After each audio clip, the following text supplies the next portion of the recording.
এই সারমর্মে আনাস রাদিয়াল্লাহু তাআলা আনহু বলেন, রাসূল সাল্লাল্লাহু আলাইহি সাল্লাম বলেন, আল্লাহ তাআলা বলেন, মানে হাদিসে কুদসি, আল্লাহ তাআলা বলেন, ইয়াবনা আদম মা দাওয়াতানি ওয়া রাজাতানি, আদম সন্তান তুমি আমাকে যেভাবে ডাকো আমি সেভাবে থাকি। আদম সন্তান তুমি আমাকে যেভাবে ডাকো আমি সেভাবে থাকি।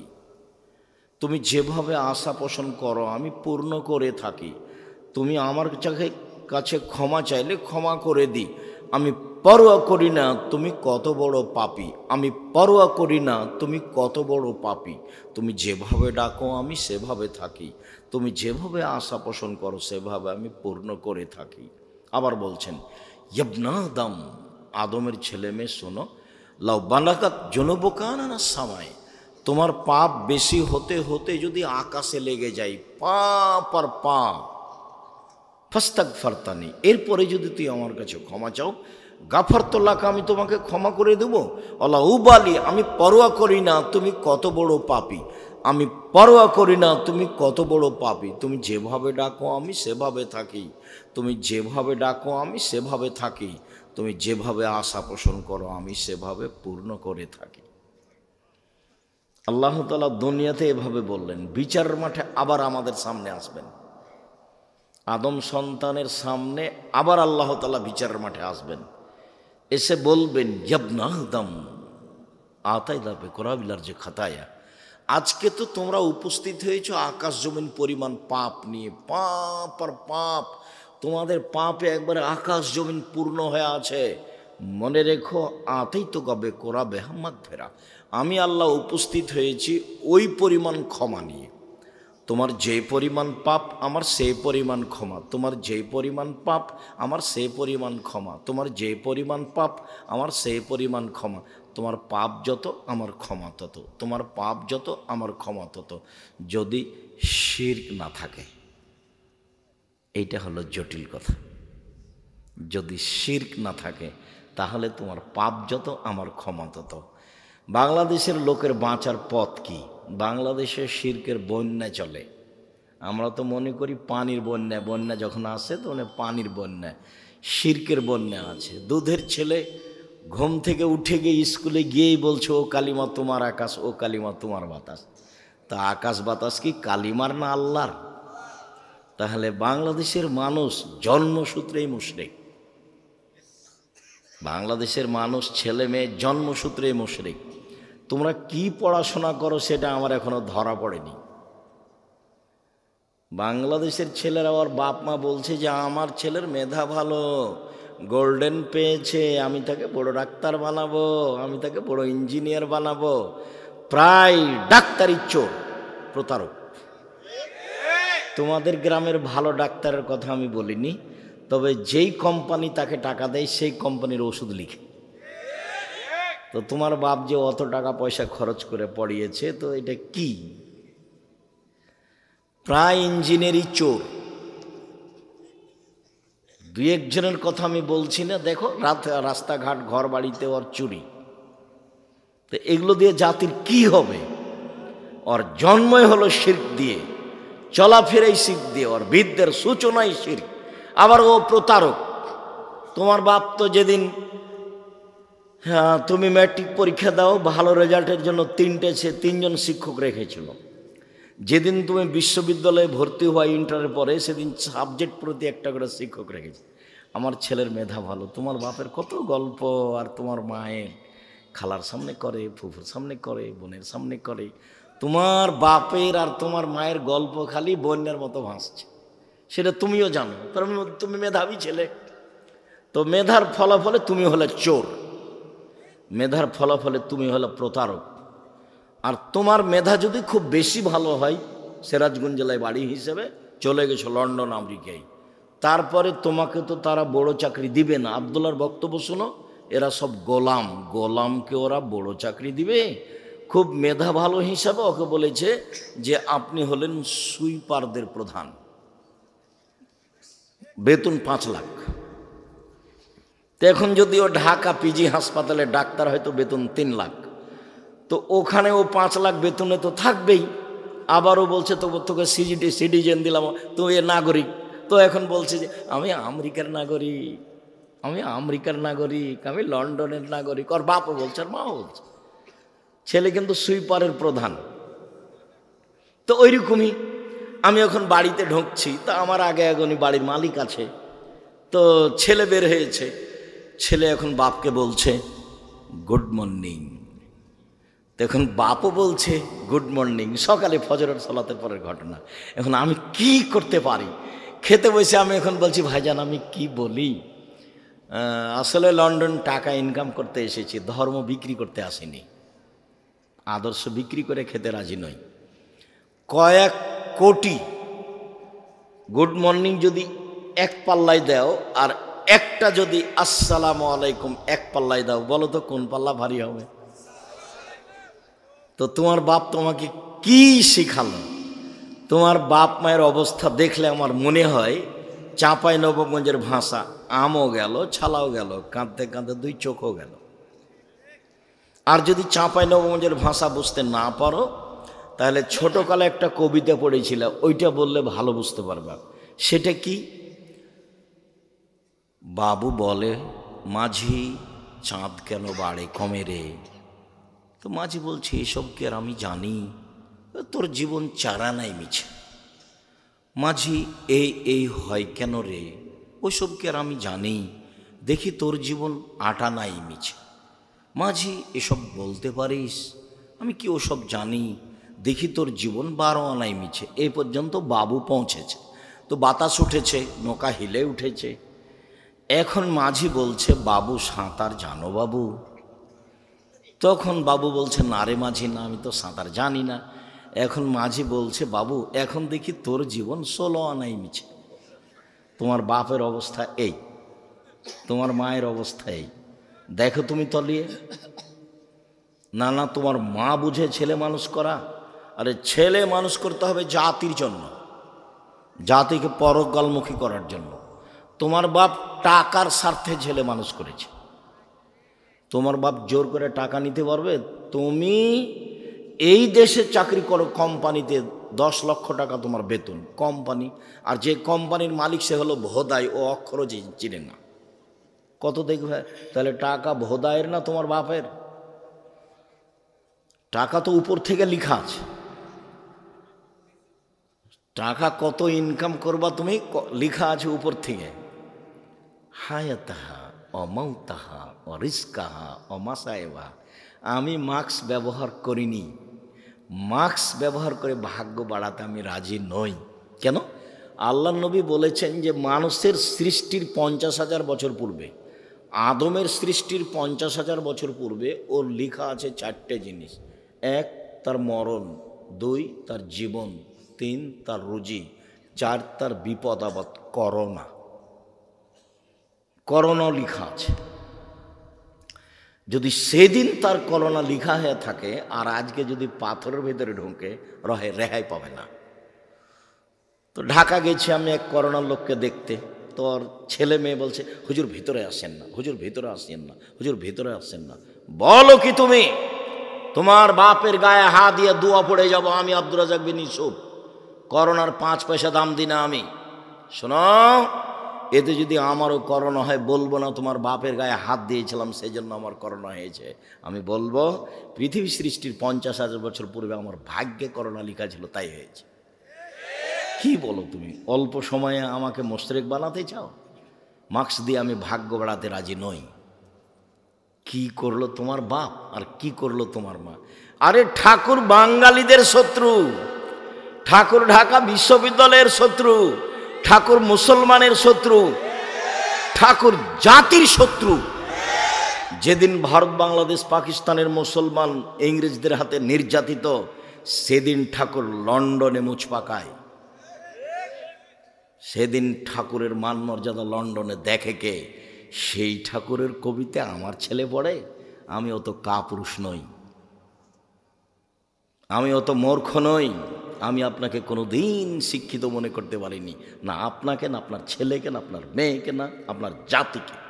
আমি আব্দুর রাজ্জাক বিন ইউসুফ 90 সাল থেকে আছি, এইভাবেই আছি। আমার ছেলেকে সকালে উঠে 1 মিনিটের জন্য আমি বলতে দিতে রাজি নই, ও কালিমা তোমার আকাশ, ও কালিমা তোমার বাতাস। আমি 90 সাল থেকে বলে আসি তোর বাপের আকাশ, এই কথা আমি সেদিন থেকে বলে আসি। মামলা তো সুনামগঞ্জ কোর্টে 1000 কোটি টাকার, আর সিলেট কোর্টে 5000 কোটি টাকার। এই কারণে আমি নাকি ঠাকুরের নিন্দা করেছি, ঠাকুরের মানের হানি হয়েছে। কি তোর বাপের আকাশ, এতে ঠাকুরের কি হয়েছে? মানের হানি হয়েছে। ঠাকুর বলেছে ও কালিমা তোমার আকাশ, ও কালিমা তোমার বাতাস। তোমার বাপের সাজে, তোমার মায়ের সাজে, আমার সাজে না বেটা। তোমার মায়ের সাজে, তোমার বাপের সাজে, তোমার সাজে, তোমার বোনের সাজে, আমি আব্দুর রাজ্জাক বিন ইউসুফ আমার সাজে না। আমি কোনোদিন এটা গ্রহণ করিনি। এত বড় ন্যাক্কারজনক নোংরা কথা, আল্লাহর সাথে শিরক করা, এই কাজ আমি গ্রহণ করি না, করবো না ইনশাআল্লাহ। সম্মানিত দিনী ভাই বোন, বলছিলাম বিচারের মাঠে আল্লাহ বলবেন, আদম সন্তান শোনো, তোমার যেই পরিমাণ পাপ আমার সেই পরিমাণ ক্ষমা। আদমের ছেলে মেয়ে শোনো, তোমার যেই পরিমাণ পাপ আমার সেই পরিমাণ ক্ষমা। তোমার পাপ যত আমার ক্ষমা তত, যদি শিরক না থাকে। নেন এবার, কিন্তু বাংলাদেশ কথায় কথায় শিরক, কাজে কর্মে শিরক, ওর বিদ্যায় শিরক, ওর লেখাপড়ায় শিরক, ওর জাতাতি শিরক, ওর খাওয়া পিনা শিরক। তো কি দিয়ে টিকবে বিচারের মাঠে? তাহাজ্জুদ পড়ে হবে? তাহাজ্জুদ পড়ে হবে না তো, শিরক বন্ধ করতে হবে। ইঁদারাতে কুকুর পড়েছে, তো বলছে যে 30 বালতি পানি উঠাও, তাহলে কুকুর পবিত্র হয়ে যাবে। তো বলছে ভাইজান কুকুর ভিতরেই আছে, তাহলে কি হবে? উঠাতেই আছে, তো ওঠাতেই থাকলে তো আর হবে না। আগে ওকে উঠে ফেলতে হবে, আগে শিরক বন্ধ করতে হবে জাতির, তারপরে আল্লাহকে বলা। জাতি শিরকে ডুবে আছে, আর আপনি বলছেন আমার ছেলে বড় শিক্ষিত। আমার ছেলে গোল্ডেন পেয়েছে, আমার ছেলে লন্ডনে থাকে, আমার ছেলে উচ্চ শিক্ষিত। ছেলে তো মানুষ করবেন জাতির জন্য, যা হবে হবে। আল্লাহ রসুল বলছেন আনফেকালা ইয়ালিক মিন তাওলিক, তুমি তোমার ছেলে মেয়ের পিছনে পয়সা খরচ করো, তোমার উপার্জিত সম্পদ।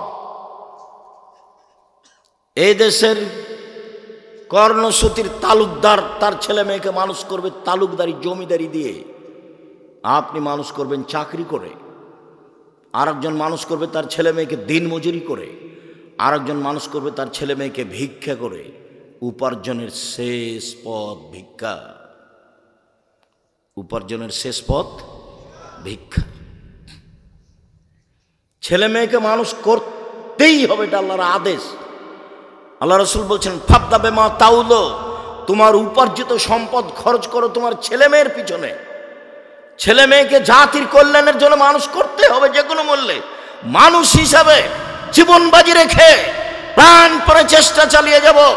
ছেলেকে সমর্পণ করেছি জাতির জন্য, নিজের জন্য নয়। রুজি আমার ভাগ্যে যেটা লেখা আছে সেটা হবেই, আমার ছেলের ভাগ্যে যেটা লেখা আছে সেটা হবেই।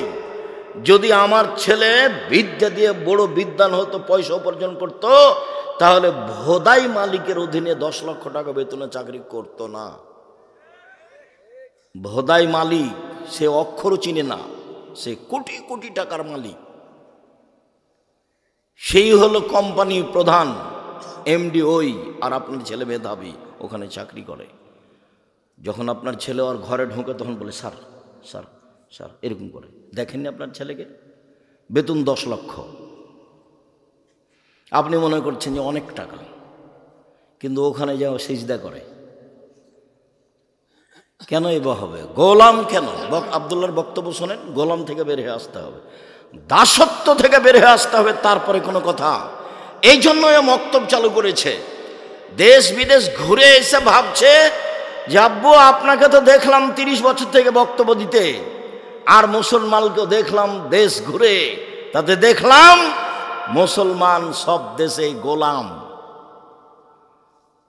দাস হিসেবে বসবাস করে। দাস থেকে জাতিকে মুক্ত করতে হলে জাতির আকীদা সংশোধন করতে হবে এবং সুন্দর করে আগে কোরআন পড়া শিখাতে হবে। সেই জন্য জীবন বাজি রেখে চেষ্টা চালাবো ইনশাল্লাহ।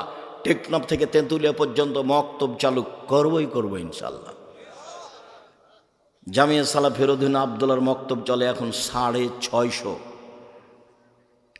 জামিয়া সালাফির অধীনে মাদ্রাসা চলে 160টা, আর চলমান জামিয়া সালাফিয়া রাজশাহী 50 বিঘা জমির ওপরে, চলমান রাজশাহী, চলমান জামিয়া সালাফিয়া রূপগঞ্জ নারায়ণগঞ্জ প্রায় 100 বিঘা জমির ওপরে, চলমান জামিয়া সালাফিয়া দিনাজপুরে 20 বিঘা জমির ওপরে, চলমান রাজশাহী বরিশালে জামিয়া সালাফের জমি আছে, জামিয়া সালাফের নামে নেবরাস হিসাবে ময়মনসিংহে আছে, ঝিনাইদহে আছে, কুষ্টিয়াতে আছে, ফেনীতে আছে, চট্টগ্রামে আছে, কুমিল্লায় আছে, আর বহু জেলায় আছে। আর এগুলো সম্পৃক্ত প্রতিষ্ঠান। এখানে আমি আরও একটা আপনাকে কথা বলতে চাচ্ছি যে আপনি দল সংগঠন করে জামিয়া সালাফের বিরুদ্ধে লড়ে অযথা পরকাল হারাবে।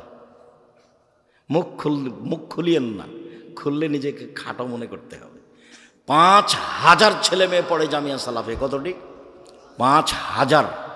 দেশ বিদেশের শিক্ষক মিলে শিক্ষক আছেন 300 জন, প্রতি মাসে বেতন লাগে 40 লক্ষ। শুধু খালি শিক্ষক যারা জামিয়া সালাফে অধীনে আছে। তো তার বিরুদ্ধে কথা বলে কি করবেন? নিজেকে হারাবেন, আপনার পরকালও হারাবে, ইহকালও হারাবে, টিকতে পারবেন না তো। আর জামিয়া সালাফে কোনো বৃত্তশালী দিয়ে চলে না, কোনো ব্যক্তি দিয়ে চলে না, সরকার দিয়ে চলে না, বৈদেশিক সংস্থা দিয়ে চলে না। কিভাবে চলে আমি তার একটা দৃশ্য নকল করি। এই মনির কে হচ্ছে আপনার? মনির সালা। তাহলে মনিরের কি মা ছিলেন উনি, না আপনার ওয়াইফ ছিলেন উনি যে হজে আমার সাথে? আমার ওয়াইফ ছিল। এই যে এনার ওয়াইফের কথা আমি নকল করি। আমি সামনাসামনি বলতে চাচ্ছি না, তবু চলে আসলাম।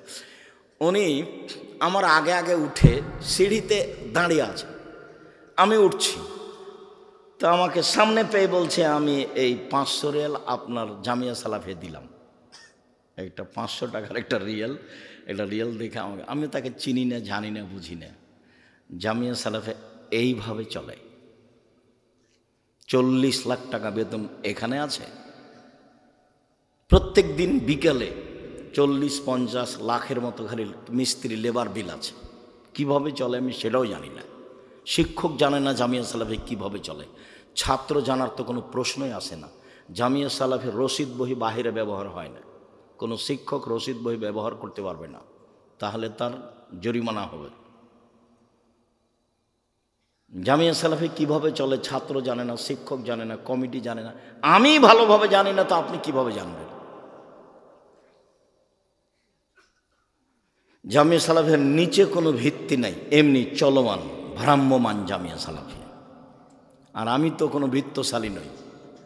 আমার আব্বা সাধারণ ছোট কৃষক মানুষ, জমি জায়গা অল্প ছিল, সেটা আমার আব্বাকে মাটি দেওয়ার পরে ভাগ করেছি। কিন্তু আমি জমি জায়গা চিনি, আমার ছোট ভাই চিনে না, আমরা জমি জায়গায় যাই না। আমার মা অপছন্দ করতেন আমাদের জমি জায়গার খোঁজ নেওয়া, সেই জন্য আজও নি না, ওটা খোঁজ খবরই রাখি না আমরা। কিন্তু আমরা ওইটুকুকে সামনে রেখে বলি, কোনো মানুষ আমাকে এই যে 90 সাল থেকে বলতে পারবে না যে আব্দুর রাজ্জাক সাহেব একদিন আমার কাছে পথ খরচ চেয়েছিল, রুজি ওখান দিয়ে দিবে আল্লাহ ইনশাল্লাহ, আপনার কাছে 10 টাকা নিতে হবে তারপর আমার রুজি হবে। এটা আমি কোনোদিন ভাবিনি। কোনোদিন সভাপতি, সেক্রেটারি, মসজিদ হোক, বক্তব্য হোক, সম্মেলন হোক, কাউকে হিসাব করে একটা বাক্য বলতে হবে এরকম আমার জীবনে কোনোদিন ঘটেনি। এরকম আমার কোনোদিন 1 মিনিটের জন্য ঘটেনি যে আপনাকে হিসাব করে কথা বলতে হবে। আপনি কত বড় মানুষ। কত এমপি মন্ত্রী আমার প্রোগ্রামে আসলো, এসব বলছে যে 1 মিনিট সময় দিবেন। তা আমি ওইভাবে অপমান করিনি যে আমি কোরআন হাদিসের অনুবাদ করছি আর আপনি মধ্যে কথা বলতে চান, এ তো বহু বড় মুশকিল কথা। এইভাবে আমি বলিনি। তাকে আমি বলেছি কোরআন হাদিসের আলোচনা চলছে, মাননীয় মন্ত্রী সাহেব কিছুক্ষণ অপেক্ষা করবেন।